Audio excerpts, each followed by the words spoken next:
এক সময়ের কথা, কিশোরগঞ্জ নামের একটি ছোট গ্রাম ছিল।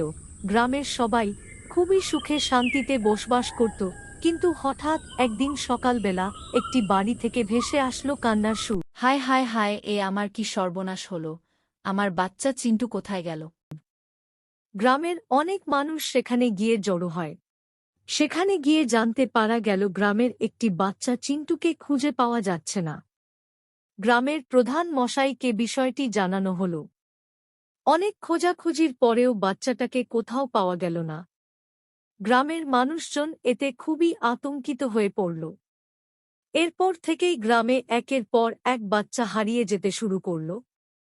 গ্রামের লোক কিছুই বুঝতে পারল না। আসলে এগুলির পেছনে ছিল এক ভয়ঙ্কর ডাইনি।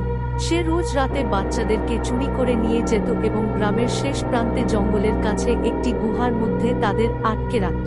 গ্রামে এমন আতঙ্ক ছড়িয়ে পড়েছিল যে তারা সন্ধ্যার পর আর বাইরে বের হতো না। কিন্তু এভাবে আর কতদিন চলবে? একদিন গ্রামবাসীরা সবাই মিলে আলোচনা করে ঠিক করলে যে তারা রাতে পাহারা দেবে। যেমন কথা তেমন কাজ, কয়েকজন গ্রামবাসী দল বেঁধে পাহারা দিতে লাগল। এমন সময় দেখা গেল সেই ডাইনিকে। সে আবার বের হয়েছে বাচ্চা চুরি করার জন্য, কিন্তু সবাই সতর্ক হয়ে গিয়েছিল এবং তাদের বাচ্চাদের নজরে রেখেছিল, ফলে ডাইনি সেদিন বাচ্চা চুরি করতে পারল না। সে রাগে গজ গজ করতে করতে নিজের আস্তানার দিকে ফিরে যাচ্ছিল। এমন সময় গ্রামবাসীরা চুপি চুপি তার পিছু নেয় এবং সেই গুহায় এসে পৌঁছায়, যেখানে ডাইনি সব বাচ্চাগুলোকে আটকে রেখেছিল। গ্রামবাসীরা ডাইনিকে বলে বাচ্চাগুলোকে ছেড়ে দেওয়ার জন্য, কিন্তু ডাইনি অট্টহাসিতে ফেটে পড়ে আর বলে, আমি এই বাচ্চাদের ছাড়ব না। এদের বলি দিয়ে আমি আমার মৃত বাচ্চার প্রাণ ফিরিয়ে আনতে পারবো।